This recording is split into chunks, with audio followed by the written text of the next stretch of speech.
أعوذ بالله من الشيطان الرجيم بسم الله الرحمن الرحيم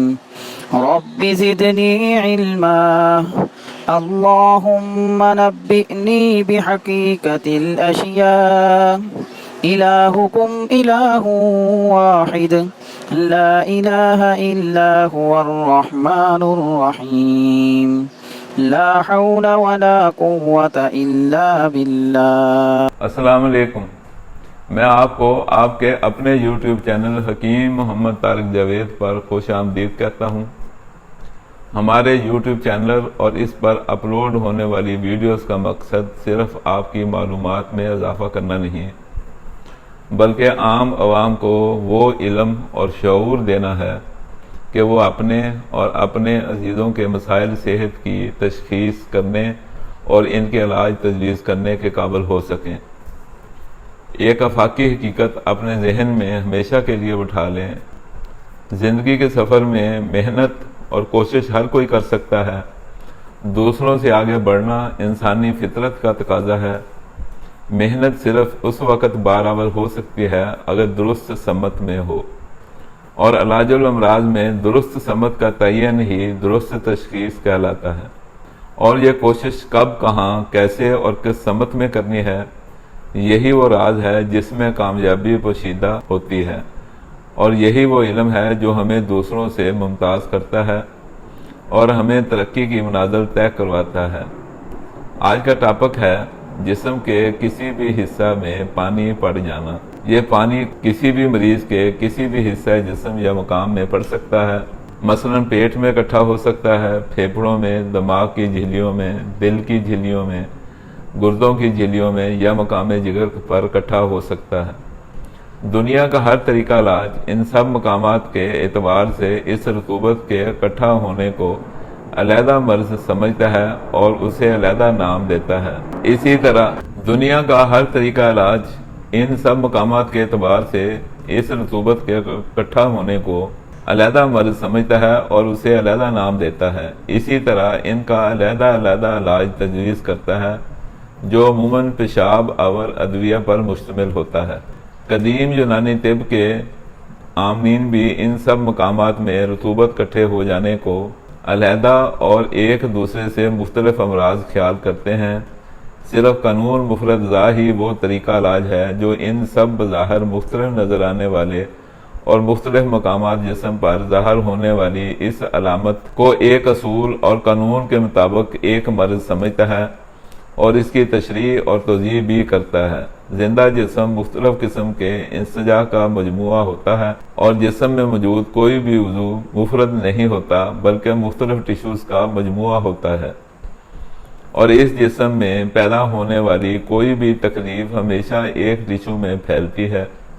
کوئی بھی ٹیشو تحریک میں ہوگا یا تسکین میں یا تحلیل میں ہوگا، اور اسی مناسبت سے جب کوئی ٹیشو تحریک میں ہوگا تو اس سے اگلا ٹیشو تسکین میں ہوگا، اور دوران خون کے مطابق اس سے اگلا ٹیشو تحلیل میں ہوگا۔ اگر کسی بھی مریض میں تحریک والے عضو کو تلاش کر لیا جائے اور اس محرک ٹیشو سے اگلے تسکین والے ٹیشو کو تحریک میں لے آیا جائے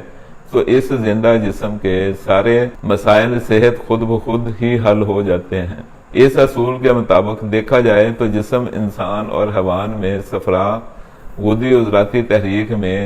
جسم میں جمع ہوتا ہے، اور اسی تحریک میں غدد جاذبہ جسم میں صفرا کو اکٹھا کر رہے ہوتے ہیں۔ غدود چونکہ پورے جسم میں پھیلے ہوئے ہوتے ہیں، اور جس مقام جسم میں غدد نہیں ہوتے وہاں ان کے قائم مقام غدی جھلیاں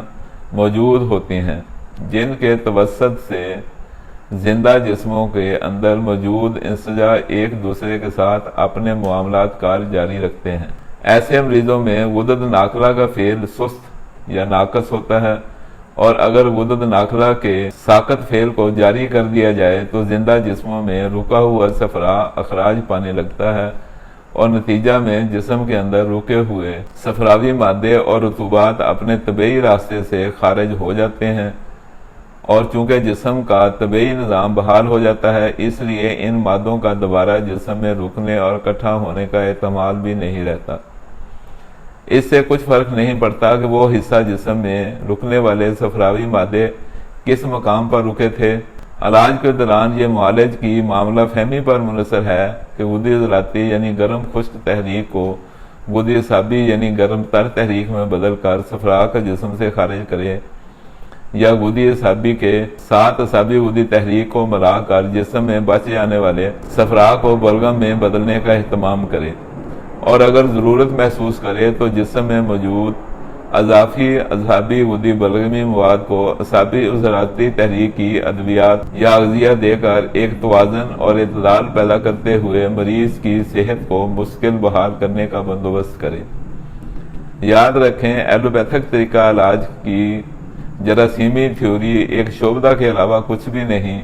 جو مریض کو ایک عارضی ریلیف تو دے سکتی ہے، لیکن زندہ جسم کے اندر وہ ماحول جس میں وہ جراثیم زندہ رہتے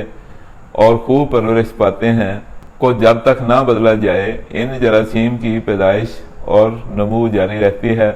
قانون مفرد ذا اور اصل طب کا یہی کمال ہے کہ اس سازگار ماحول کو بدل کر اس جسم میں موجود ان نقصان دینے والے جراثیم کو بغیر کوئی زہر یا اینٹی بائیوٹک استعمال کیے ختم کر دیا جائے، تاکہ اس قسم کے جراثیم دوبارہ اس جسم میں نہ تو پیدا ہو سکیں اور نہ ہی پرورش پا سکیں۔ زندہ جسموں میں موجود ٹیشوز اور ان میں رکنے والی اخلاط میں جو تعفن پیدا ہوتا ہے، وہ تعفن زدہ خلط ہی دراصل ان جراثیموں کی خوراک ہوتی ہے، اور خلط میں خمیر در خمیر اور تعفن در تعفن میں اپنے درجات کے مطابق بیکٹیریا یا وائرس کی نمود اور پرورش کا باعث بنتا ہے۔ زندہ جسموں میں امیونٹی اور سیلف ریپیئر کا نظام بحال رکھا جائے تو بڑی سے بڑی اور خطرناک سے خطرناک قرار دی جانے والی مرض اول تو پیدا ہی نہیں ہو پاتی، اور اگر کسی کی غفلت اور لاپرواہی کے سبب پیدا ہو بھی جائے تو اسے ختم کر کے جسم میں موجود اعضاء کی کارکردگی کو بحال رکھنا یا بحال کرنا کوئی ایسا دقیق مسئلہ نہیں جو پریشانی کا باعث ہو۔ ایسے مریضوں کو اغذیہ کی گروپ بندی کے 4 نمبر 5، 6 اور 1 کی اغذیہ کھائی جائیں،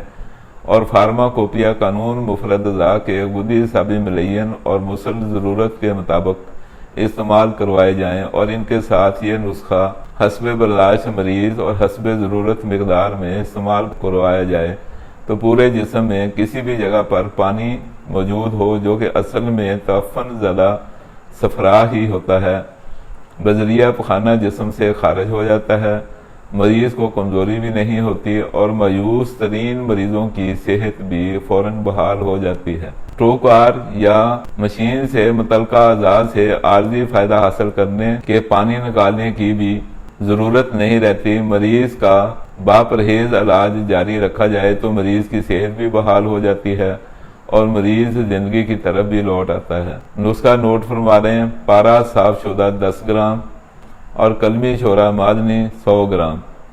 ان کی کجلی بنا لیں۔ جب پارا کی چمک ختم ہو جائے تو ریوند سارا 100 گرام اس میں مکس کر لیں۔ ایک دن میں ایک خوراک مریض کو اس کی حالت اور برداشت کو مد نظر رکھتے ہوئے 1 سے 2 رتی تک دے سکتے ہیں۔ مریض کے کسی بھی حصہ جسم میں پانی پڑ گیا ہو، اسے بذریعہ پخانہ جسم سے خارج کر دیتا ہے اور مریض کو کمزوری بھی نہیں ہوتی۔ علاج کی روح کو سمجھنے کے لیے ہمارے چینل کو سبسکرائب کر لیں، دوست احباب اور عزیزوں رشتہ داروں سے شیئر کرتے رہا کریں۔